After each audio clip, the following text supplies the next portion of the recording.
Syllabus सबसे पहले आपको 6 महीने में सिलेबस कंप्लीट कर लेना है। आपको यहाँ से लेकर जून, जुलाई, अगस्त, सितंबर, अक्टूबर, नवंबर से लगा यानी कि जून से लगाकर आपको नवंबर तक क्या करना है, आपको सिलेबस कंप्लीट कर लेना है। ठीक है। हेलो स्टूडेंट्स, स्वागत है आप सभी का साइंस एनालिसिस चैनल पर। तो अगर आप क्लास 10 2023 बोर्ड एग्जाम की तैयारी कर रहे हैं तो ये वीडियो आपके लिए बहुत ज़्यादा इंपॉर्टेंट है, क्योंकि इस वीडियो के अंदर मैं आप लोगों को बताने वाला हूँ कि आप लोगों को क्लास 10th मैथ्स की तैयारी कैसे करें ताकि बोर्ड एग्जाम में आप लोग 95 प्लस स्कोर इजीली क्लियर कर सको। ठीक है, क्योंकि अगर आप लोग बोर्ड एग्जाम में अच्छा नंबर लाना चाहते हो, जैसे कि आप लोग देख सकते हो 85 प्लस लाना चाहते हो या फिर 95 प्लस लाना चाहते हो, तो आप लोगों को क्या स्ट्रेटजी बनानी होगी। और अगर आपको स्ट्रेटजी बनाकर प्रिपरेशन करते हो किसी भी एग्जाम की, तो आप लोग उस एग्जाम को बहुत ही अच्छी तरीके से फोड़ कर आ जाते हो। ठीक है, तो देखिए आज के इस वीडियो के अंदर हम लोग मैथ्स की तैयारी कैसे करें इस टॉपिक पर वीडियो बनाएंगे। ठीक है, इसमें आप लोगों के लिए मैं पूरी जानकारी दूंगा कि आपको तैयारी कैसे करनी है। ठीक है, अगर यहाँ पर मैंने जो कुछ पॉइंट्स दे रखे हैं, अगर आपने उनको अच्छे तरीके से फॉलो किया, उनको अच्छी तरीके से आपने डेली बाय डेली उनको फॉलो किया, तो ये समझिए आप लोग इजीली 95 प्लस ला सकते हो। ठीक है, क्योंकि मैथ्स की तैयारी करना, मैथ्स के अच्छे नंबर लाना आप लोगों को डिपेंड करता है आप लोगों की स्ट्रेटजी किस प्रकार की है। ठीक है, तो देखिए सबसे पहले आपको मैथ्स की तैयारी के लिए क्या क्या आपको पता होना चाहिए। तो देखिए सबसे पहली जो चीज़ आपको पता होनी चाहिए, आपका सिलेबस। ठीक है, कि आखिर में हमें सिलेबस कितना तैयार करना है। ठीक है, अगर आपको सिलेबस की तैयारी होगी तो आप लोग उसी प्रकार से अपनी प्रिपरेशन कर पाओगे। ठीक है बच्चों, इसके बाद देखिए टोटल कितने चैप्टर्स हमें पढ़ने हैं। ठीक है, तो ये तो बहुत ज़्यादा ज़रूरी है, क्योंकि अगर आपको यही नहीं पता होगा कि हमें टोटल कितने चैप्टर पढ़ने हैं तो आप लोग प्रिपरेशन कैसे कर पाओगे। ठीक है, तो सबसे ज़्यादा ज़रूरी आपको चैप्टर्स के बारे में क्या होना चाहिए, ज्ञान होना चाहिए। ठीक है, इसके बाद देखिएगा एक चैप्टर को कितना दिनों तक पढ़ें। और ये बहुत सारे स्टूडेंट्स की कमेंट्स रहती हैं कि सर हमको बताइए कि एक चैप्टर को कितने दिन हम पढ़ें, जिससे कि हम लोग एक दिन में अच्छे से चैप्टर को भी क्लियर कर लें और उसके क्वेश्चंस को भी सॉल्व कर लें। ठीक है, तो आपको ये मैं बताऊंगा कि एक दिन में कितने चैप्टर्स आपको सॉल्व करने हैं। बचा हुआ जो आपके पास 8 महीना है ना, उसमें मैथ्स की तैयारी आपको कैसे करनी है जिससे कि आप लोग इजिली 95 प्लस मार्क्स फोड़ सको। ठीक है, तो ये स्ट्रेटजी आपको मैं बताऊंगा, तो इसलिए वीडियो में बने रहिए एंड तक।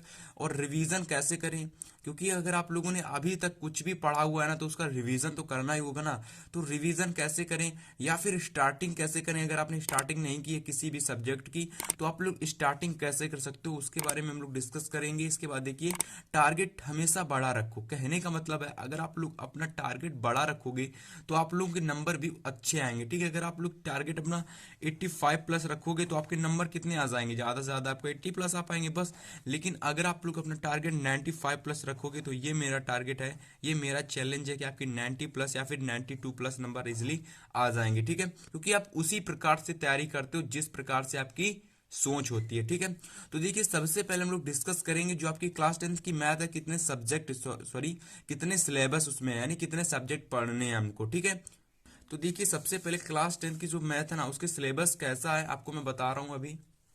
चलिए, तो देखिए क्लास 10th की जो मैथ है ना, उसका सिलेबस कुछ ज़्यादा खास नहीं है। उसमें आपको टोटल 15 चैप्टर पढ़ने हैं, ईजी आप लोग इसको पढ़ लोगे। ठीक है, अगर आप लोगों ने मेरे तरीके से पढ़ा तो देखिए टोटल 15 चैप्टर्स है, जिसमें आपका पहला चैप्टर वास्तविक संख्याएं आपको पता होगा और आप में से काफ़ी सारे लोग इसे पढ़ भी चुके होंगे। ठीक है, दूसरा आपका बहुपद है, तीसरा आपका दो चर वाले रैखिक समीकरण के युग्म, और चौथा चैप्टर आपका द्विघात समीकरण, और पांचवा है समांतर श्रेणी, छठा है निर्देशांक ज्यामिति, और सातवां है त्रिभुज, आठवां है रचनाएं, और नवां है वृत्त। ठीक है, और यहाँ पर मैंने आपके जो चैप्टर दे रखे हैं, हो सकता हो ये आपकी एनसीईआरटी जो बुक है ना, आपकी एनसीईआरटी जो आपकी बुक है उससे अलग हो। ठीक है, अलग मत करने का मतलब है एनसीईआरटी में कहीं और दे रखे होंगे, इसमें मैंने आपको कहीं और तरीके से बता रखे हैं। ठीक है, तो आपको घबराना नहीं है। आप लोगों को मैंने जो चैप्टर्स अरेंज किए हैं ना, आपके नंबर के अकॉर्डिंग अरेंज किए हैं। जैसे कि आपका जो चैप्टर नंबर 1 है ना, वास्तविक संख्या, ये आपके बोर्ड एग्जाम में इससे 5 नंबर का प्रश्न आता है। ठीक है, अब कौन से प्रश्न पूछे जाते हैं उसके लिए हम लोग बाद में डिस्कस करेंगे। ठीक है, उसके लिए आपको चैनल को सब्सक्राइब करके रखना है। ठीक है, क्योंकि जब भी मैं आपकी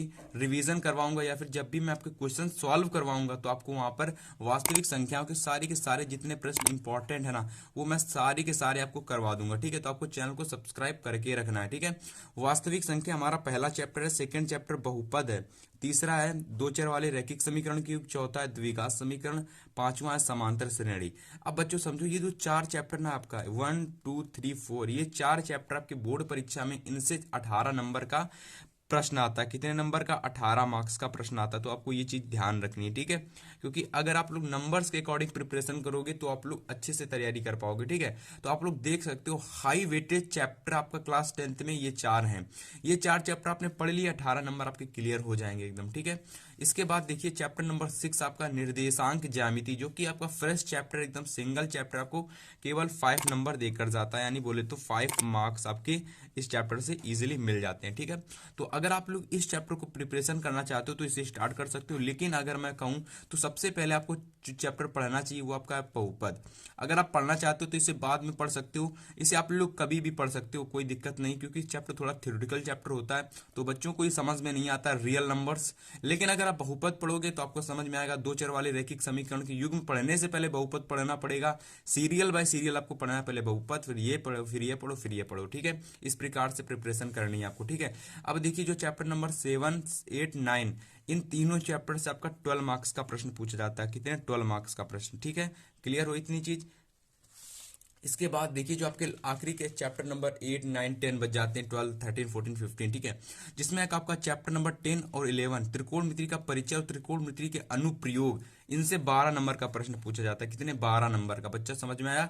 इसके बाद देखिए स्टूडेंट्स चैप्टर नंबर 12 और चैप्टर नंबर 13 जो हमारे मेंसुरेशन के हैं, वृत्त से संबंधित क्षेत्रफल, जिसके में आपको काफी सारे वो सॉल्व करने पड़ेंगे, फॉर्मूलेज याद करने पड़ेंगे। इसके बाद ये 2 चैप्टर्स आप इजिली कर ले जाओगे, ठीक है। कैलकुलेशन वाले चैप्टर हैं, आसानी से हो जाते हैं। चैप्टर नंबर 12 है वृत्त से संबंधित क्षेत्रफल, चैप्टर नंबर 13 है आपका पृष्ठीय क्षेत्रफल और आयतन। दोनों चैप्टर अगर आप पढ़ोगे तो 8 नंबर का यहाँ से प्रश्न आता है, तो आप लोग इसे भी क्लियर कर लोगे, ठीक है। इसके बाद देखिए चैप्टर नंबर 14 और चैप्टर नंबर 15 सांख्यिकी और प्रयाक्ता, ये आपके 10 नंबर के प्रश्न आते हैं, ठीक है। तो इस वीडियो में मैंने आपको सिलेबस तो बता दिया, जो कि हमारा पहला जो आपको चीजें पता होनी चाहिए थी, ठीक है। तो जो आपका पहला जो आपका पढ़ा हुआ है ना वो आपको पार हो चुका है। आपको सिलेबस जो आपका ना, सिलेबस आपका जो सिलेबस है क्लास 10 का, वो आपको क्या हो गया? पता हो गया। तो अगर आपको सिलेबस पता हो गया तो इसे कहीं पर एक जगह नोट करके रख लेना, ठीक है। कॉपी पे नोट कर लेना या फिर किसी चार्ट पे नोट कर लेना और अपने यहाँ लगा लेना, ताकि अभी जब भी प्रिपरेशन करो तो आपको पता होता रहे कि कौन कौन सा चैप्टर हमारा क्या हो गया, फिनिश हो गया है। अगर आपको ये चैप्टर पता रहेगा कि हमारा जो चैप्टर फिनिश हो गया तो आप लोग आगे उससे और अच्छी तरीके से रिविजन कर पाओगे, ठीक, उस चैप्टर का।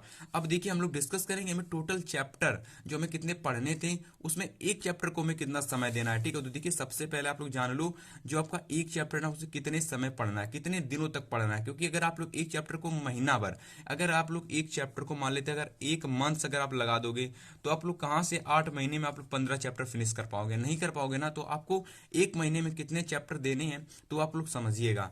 आपको कुछ नहीं करना, एक महीने में आपको एक दिन में कितने चैप्टर पढ़ने हैं वो समझाऊंगा मैं अभी आपको। तो देखिएगा एक चैप्टर को आपको कम से कम 3 से 4 दिन देने हैं, ठीक है। 3 से 4 दिन तो आपको कम से कम देने ही देने। अगर आपको ज्यादा से ज्यादा लेने तो आपको 6 से 7 दिन।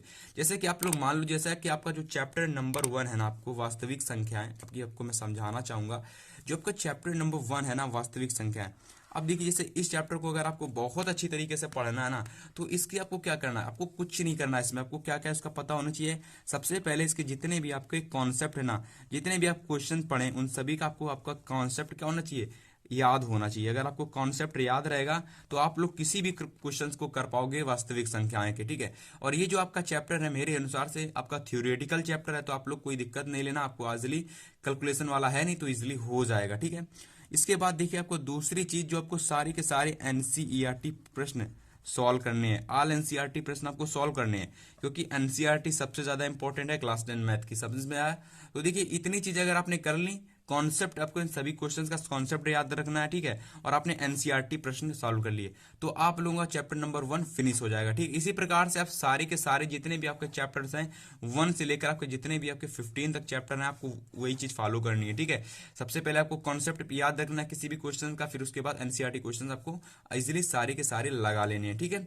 तो आपको एक महीने में कितने चैप्टर आपको करने हैं? तो देखिए एक महीने में आपको ज्यादा से ज्यादा, मैं आपको बता दूं, ज्यादा से ज्यादा आप लोग एक महीने में 5 चैप्टर कर सकते हो, 5 चैप्टर्स, ठीक है। महीने में 5 चैप्टर्स याद कर सकते हो। और अगर आपके 5 चैप्टर्स नहीं भी हो रहा है ना, तो आप लोग एक काम कर सकते हो, एक महीने में आप लोग 3 चैप्टर एटलीस्ट क्लियर तो कर ही सकते हो, ठीक है। 3 चैप्टर्स को आप लोग पढ़ सकते हो, बहुत बहुत आसान है, ठीक है।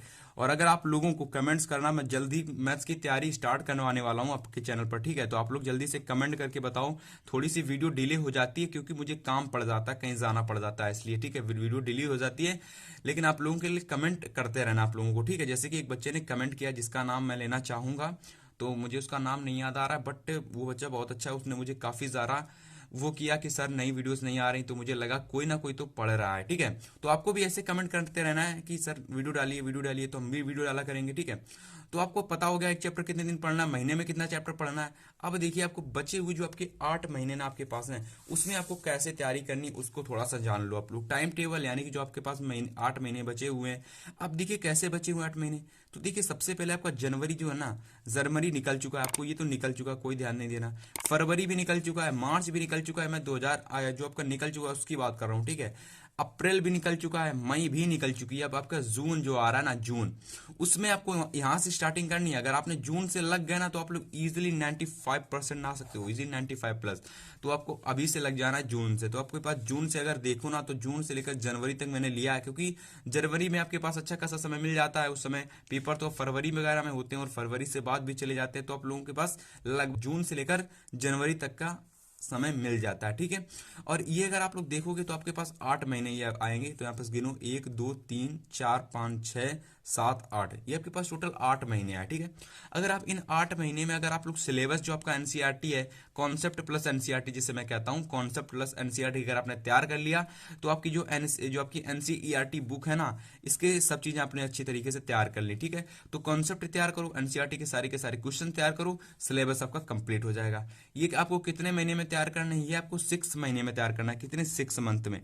क्योंकि अगर आप लोगों ने 6 महीने 6 मंथ में अगर आप लोगों ने अपना सिलेबस क्लियर कर लिया, तो जो बचे हुए आपके 2 महीने हैं ना, जो बचे हुए 2 महीने आपको हैं, उसमें आपको PYQ सॉल्व करने हैं। अगर आप PYQ नहीं जानते तो मैं क्या बता दूं, P से होता है प्रीवियस, Y से होता है ईयर, Q से होता है क्वेश्चन। प्रीवियस ईयर क्वेश्चन जो आपके पिछले साल प्रश्न पूछे गए हैं, जो आपके पिछले साल प्रश्न पूछे गए आपके पेपर्स में, वो सारे के सारे आपको प्रश्न सॉल्व करने हैं, ठीक है।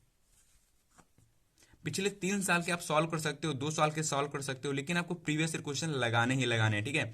अगर आप 2 महीने भी प्रीवियस ईयर क्वेश्चन लगा लेते हो, अगर आप लास्ट के 2 मंथ से भी आपके प्रीवियस ईयर क्वेश्चन लगा लेते हो, तो ये समझिएगा आप लोग सिलेबस तैयार करने के बाद, ये पढ़ने के बाद आप लोग इजिली 95+ ला लोगे इजिली। ये बार बार मैं इसलिए कह रहा हूं क्योंकि ये मैंने करवाया है, या फिर मैंने किया, या फिर करवाया है, ठीक है। ये समझ सकते हो, ठीक है। तो बहुत सारे स्टूडेंट्स को मैंने ट्रिक बताई थी, जिनको उन्होंने फॉलो किया, उन्होंने मुझे बहुत ही ज्यादा शुक्रिया किया, धन्यवाद किया, क्योंकि उन्होंने मेहनत की थी ना। तो इसलिए आपको भी मेहनत करनी। सिलेबस सबसे पहले आपको 6 महीने में सिलेबस कंप्लीट कर लेना है। आपको यहां से लेकर जून जुलाई अगस्त सितंबर अक्टूबर नवंबर से लगा, यानी कि जून से लगाकर आपको नवंबर तक क्या करना है, आपको सिलेबस कंप्लीट कर लेना है, ठीक है। इसके बाद जो आपके महीने बच जाते हैं, 1 मिनट, जून जुलाई अगस्त सितंबर अक्टूबर नवंबर, तो हाँ, नवंबर तक आपको पूरा का पूरा सिलेबस तैयार कर लेना है। इसके बाद जो आपका दिसंबर और जनवरी बच जाता है ना, दिसंबर और जनवरी, इन 2 महीने में आपको क्या करना है, इन 2 महीने में आपको तैयार करनी है प्रीवियस ईयर क्वेश्चन। समझ में आया? चलिए बच्चों, अब हम लोग देखेंगे बच्चों कि हमें किस प्रकार से चैप्टर की स्टार्टिंग करनी है। क्योंकि अगर अभी तक आपने चैप्टर की स्टार्टिंग नहीं की है, अभी तक आपने किसी भी चैप्टर को स्टार्ट नहीं किया, तो कैसे स्टार्ट करो, ठीक है। क्योंकि मैं ये वीडियो उन लोगों की बना रहा हूं जिन्होंने बिल्कुल भी स्टार्टिंग नहीं की है, और ये वीडियो उन लोगों के लिए भी जो स्टार्टिंग कर चुके हैं, ठीक है। तो अगर आप स्टार्टिंग कर चुके हो तो फिर भी आप लोग एक बार दोबारा पढ़ लो, इससे आपका रिविजन हो जाएगा, ठीक है। तो देखिए सबसे पहले आपको क्या करना है, चैप्टर की स्टार्टिंग कैसे करनी है आपको देखिए। तो सबसे पहले आपको सरल व छोटे चैप्टर्स, कहने का मतलब है कि जो छोटे छोटे चैप्टर, जैसे आपके चैप्टर नंबर 1 वास्तविक संख्या, सांख्यिकी, प्रियकता, निर्देशांक, ज्यामिति, ये चैप्टर आपको बाद में पढ़ने हैं, शुरुआत में नहीं पढ़ने, ठीक है। तो सरल चैप्टर आपको शुरुआत में क्या करना है, इग्नोर करने, पढ़ने नहीं, इनको छोड़ देना है। अभी मैं इसका कारण बताऊंगा आप लोगों को। कठिन व बड़े चैप्टर, जो आपके बड़े बड़े चैप्टर्स हैं, उनको आपको क्या करना है, पहले पढ़ना है, ठीक है। इसका मैं अभी कारण बताऊंगा। देखिए कारण क्या है, जैसे कि समझिएगा, जैसे कि अगर आप लोग यहां समझने की कोशिश करना, थोड़ा सा समझाऊंगा मैं आप लोगों को। जैसे कि अगर आपके जो बड़े बड़े चैप्टर्स हैं ना, जो आपके बड़े बड़े चैप्टर्स हैं, इनको अगर आप लोग पहले तैयार कर लोगे, ठीक है, पहले, तो आपके जितने भी आप लोगों के जो कठिन चैप्टर हैं सारे के सारे आपके पहले तैयार हो जाएंगे। तो आपको कोई भी दिक्कत या फिर कोई भी समस्या नहीं रहेगी, जिससे कि आप लोगों का कोई दिक्कत समस्या रहेगी नहीं, तो आप लोगों के लिए ज़्यादा दिमाग में डिप्रेशन भी नहीं आएगा। और अगर आप बड़े चैप्टर बाद में तैयार करोगे ना, तो हो सकता हो आप लोग इसको कर भी ना पाओ, ठीक है, टाइम लग जाए, हो सकता है आपकी ये हो भी ना पाए, ठीक है, हो भी ना पाए। तो इसलिए आपको क्या करना है, इन चैप्टर्स को आपको पहले पढ़ देना है, ठीक है। पहले पढ़ने से आपके सारे के सारे कॉन्सेप्ट सिलेबस क्लियर हो जाने के बाद आप लोग इसे अच्छे से क्लियर कर पाओगे, ठीक है। तो बड़े चैप्टर्स पहले पढ़ने हैं, छोटे चैप्टर्स आपको बाद में पढ़ने हैं, ठीक है। तो कौन कौन से कठिन चैप्टर और बड़े चैप्टर आप लोगों के हैं तो देख सकते हो। जैसे कि जो आपका बहुपद है, ये आपका बड़ा है तो इसे पहले पढ़ना, तो बहुपद पढ़ सकते हो। या फिर आप लोग बहुपद की जगह अगर सरल स्टार्ट करना चाहते हो तो वास्तविक संख्या पढ़ सकते हो, सांख्यिकी पढ़ सकते हो, प्रयाक्ता पढ़ सकते हो। तो जो मना है वो पढ़ सकते हो आप लोगों के अनुसार, ठीक है। तो अब हम लोगों ने लगभग बहुत चीजें डिस्कस कर ली, बहुत से पॉइंट्स हम लोगों ने समझ लिए, ठीक है। तो चलिए अब हम लोग और भी कुछ चीजें सीख लेते हैं, इसके बाद इस वीडियो को हम लोग खत्म कर देंगे, ठीक है। तो आप लोगों को मैंने बताया था कि टारगेट हमेशा आप लोगों का बड़ा होना चाहिए। तो देखिए टारगेट अगर आप लोग 95 प्लस रखोगे तो 90 प्लस तो इजीली आ ही जाएंगे। ये आपको याद रखना है कि अगर आपका टारगेट बड़ा रहेगा तो आपके नंबर भी बड़े आएंगे, ठीक है। टारगेट छोटा रहेगा तो उससे थोड़े छोटे नंबर आएंगे। आपने 90 प्लस लिया तो आपके 90 प्लस आएंगे, ये सही, ये बिल्कुल रियलिटी है, ये फैक्ट है बच्चों। इसके बाद अगर आपने 95 प्लस लिया तो आपके 80 प्लस आएंगे, ये फैक्ट है, समझ में आया। तो आपको टारगेट अगर आपको 100 नंबर आपका टारगेट नहीं, पूरे में पूरे 100 में 100 फोड़ कर आएंगे, ठीक है। तो आप लोग 95 प्लस फोड़ के आ जाओगे, क्योंकि आप उसी प्रकार से तैयारी करोगे ना।